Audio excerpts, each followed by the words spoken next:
Salut les amis, content de retrouver petite vidéo avant match du FC Barcelone face au Real Sociedad et quelques actualités par ici. Je vais vous montrer aussi à la fin de la vidéo mon 11 chiffre que je devais mettre en flic et un pronostic. Donc n'hésitez pas de vous abonner si ce n'est pas encore le cas et un petit like, ça me soutiendra. Merci à vous. Et on continue déjà avec le match. Donc le FC Barcelone va se déplacer demain pour aller du côté de la Real Sociedad. Les gars. Donc ça sera à l'extérieur. Donc, ça sera à 21h le match, les gars, qui va se jouer. Donc, ça sera un match très compliqué pour le FC Barcelone parce que je vais vous montrer bientôt les 5 derniers matchs du FC Barcelone face à cette équipe de la Real Sociedad. Ce n'est pas une équipe faible en face parce qu'il y a quand même des Zubimendi, les T. Kubo, il y a des gens qui sont quand même très difficiles à jouer là-bas et c'est à l'extérieur. Mais en sifflet, nous habitue déjà avec des matchs ainsi parce que le FC Barcelone a quand même battu les grosses équipes d'Europe, notamment le Bayern, le Real Madrid, les gars, ainsi de suite. Les 3-0 par ici, les 4-0, les 5-1, les 7-0, donc beaucoup de buts pour le FC Barcelone. Donc on espère que ça serait ainsi avec la Real Sociedad. Maintenant, laissez-moi vous montrer les 5 derniers matchs du FC Barcelone face à cette équipe de la Real Sociedad.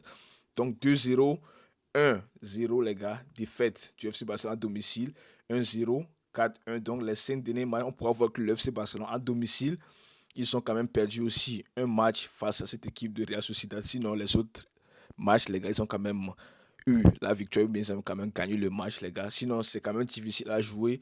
C'est vite, ça fait vite du côté de la Real Sociedad parce que le FC Barcelone, vous pouvez voir qu'ils ont quand même du mal, les gars, à battre cette équipe 2-3-0, bien 4-0, les gars, plus de buts, plus que les 2-1, les 1-0, les 1-0, les 2-0. Ils ont quand même du mal à jouer avec cette équipe de la Real Sociedad. Mais attention parce que je vais vous montrer aussi quelques actualités par ici concernant les joueurs du FC Barcelone parce qu'il y a quand même certains qui sont incertains de jouer face à cette équipe de la Real Sociedad.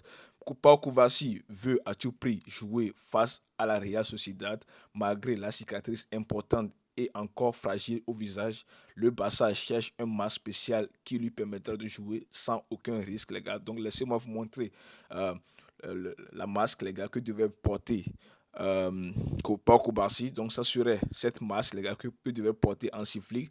Mais moi, je trouve que c'est quand même une blessure qui est quand même pas tellement dangereux, même si on peut voir que dans les Twitter, bien dans les X, on peut voir que c'est quand même des cicatrices qui sont très importantes, qui sont quand même dangereux. Moi, je pense que le mieux, c'est de le laisser au repos, mais en cas de, s'il veut jouer, de toute façon, on pourra le mettre parce que s'il met un masque, les gars, je pense que ça devait faire l'affaire. Donc, il y a aussi un rumeur qui circule que Dani Olmo n'a pas entraîné avec le groupe aujourd'hui parce qu'il est malade. Donc, je ne pense pas que demain il va jouer. Je ne sais pas parce que s'il est malade, ça veut dire que demain il sera forfait.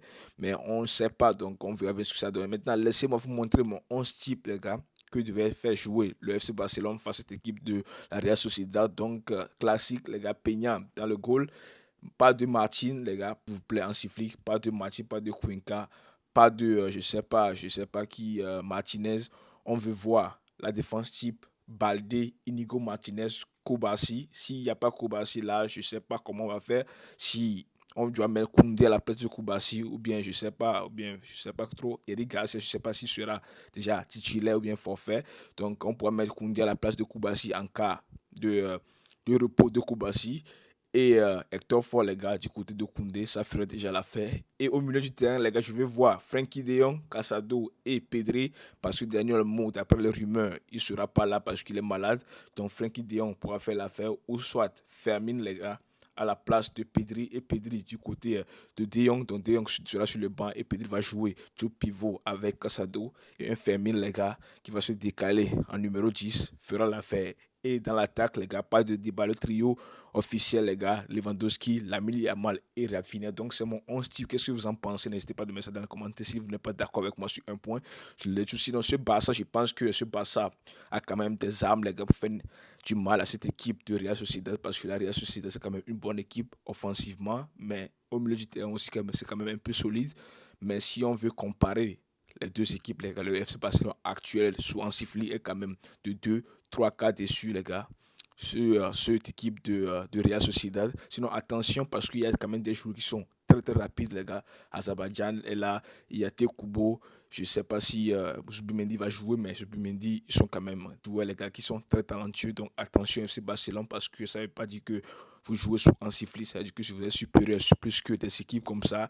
Ils sont quand même des équipes moyennes, pas trop tellement top, mais ils sont quand même difficiles à jouer. Sinon, ils ont quand même aussi des faiblesses par ici, les gars, parce qu'en défense, je pense que la défense de la Sociedad, c'est pas même une défense pas tellement bon. Et c'est ça que le FC Barcelone doit jouer, doit en profiter, les gars, pour casser cette défense, les gars, notamment avec l'ami Yamal qui va dribbler les pères de famille, qui va faire des passes par ici, qui va faire tout, les gars, les centres, les passes décisives, et notamment Rafinha qui pourra frapper, les gars, aux 20 mètres ou 5, il est capable de tout, les gars, ou bien qui pourra faire des passes, les accélérations par ici, presser, haut, tout faire, les gars, mouiller les maillots, et Lewandowski qui sera dans la surface, les gars, Lamine Yamal et Rafinha faire des centres, les gars, ou bien des passes en retrait, ou bien tout, et lui, il n'a qu'à marquer, les gars. Donc, je pense que ça serait comme ça, parce que je pense que Lewandowski va quand même chercher de mettre plus de buts, les gars. Le Pichichi, c'est quand même très important, et le soulier d'or, c'est encore à chercher si Alan ou bien si Vinicius ou bien Mbappé, parce que c'est quand même difficile pour eux en ce moment. Donc c'est le moment du FC Barcelone, les gars, pour Lewandowski aussi, pour pouvoir marquer plus de buts. Donc c'est ça que j'ai à dire. Maintenant, laissez-moi vous montrer quand même les statistiques des trois trios offensifs du FC Barcelone, les gars. Donc 6 goals pour Lamine Yamal et 8 passes décisives, 12 goals ou bien 12 buts pour Rafinha et 8 passes décisives, les gars, et 19 buts pour Lewandowski, 2 passes décisives pour la saison, les gars, entière. Donc c'est incroyable en ce moment. Si on accumule tout, je sais pas, c'est plus que 50, les gars, 50, 52 buts actuellement, les gars. Parce que 50 buts, les gars, si on accumule tout, les buts avec les passes décisives, 50, 60, 72, les gars, ça pourrait parvenir à ce record, les gars. Donc, le FC Barcelone doit encore marquer plus de buts, les gars, soit en sifflet, parce que c'est très important.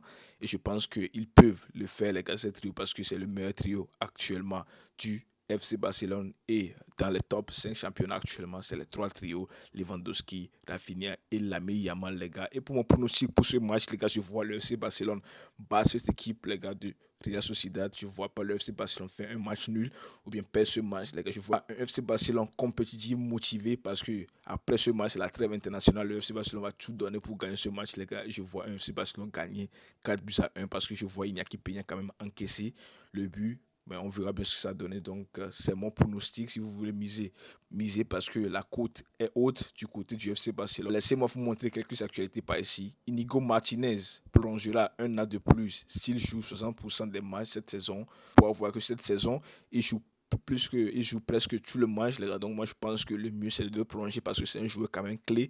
On peut voir à quel point il est important pour ce FC Barcelone, les gars, Inigo Martinez. Et moi, je trouve ça bien. S'il pourra rester encore un entreprise au FC Barcelone, ça, je serais très content. Et un transfert raté au FC Barcelone, la Yama et Balde n'arrêtaient pas de me dire, viens ici mon frère, viens. Finalement, j'ai parlé avec ma famille et j'ai pris une décision, c'est tout. Donc, je suis très content que le FC Barcelone a choisi Daniel Mo plutôt que Nico Williams parce que je ne pense pas que Nico Williams, les gars, fera ce que fait actuellement Daniel Mo, même si c'est quand même un joueur très talentueux, Nico Williams. Je pense qu'il est quand même un très jeune joueur, les gars, et un peu limité par rapport à Daniel Mo, parce que si on compare les deux, je pense que Daniel Mo est quand même très bon, plus que Nico Williams, à mon avis. Mais si vous voyez actuellement cette saison de Nico Williams, c'est quand même pas une saison très bonne de Nico Williams parce que pas de but, pas tellement de buts, je dirais comme ça, pas tellement de passes décisives. Et Daniel Mo, les gars, ça nous fait tellement du bien. Je suis très content que le FC Barcelone ait acheté Daniel Mo plutôt que Nico Williams, les gars. Donc il y a encore un rumeur qui circule, notamment Léao, que ça pourrait qu'il vienne au FC Barcelone la saison prochaine. Donc, qu'est-ce que vous en pensez? Soit Nico Williams ou bien Raphaël Léao. Qu'est-ce que vous en pensez, les gars? Pour moi, Léao fera du mieux que Nico Williams, les gars. Donc, c'est tout ce qu'il y avait dit, les gars. J'espère que ça vous a plu. Merci à vous. On se retrouve demain pour le débrief. Ciao.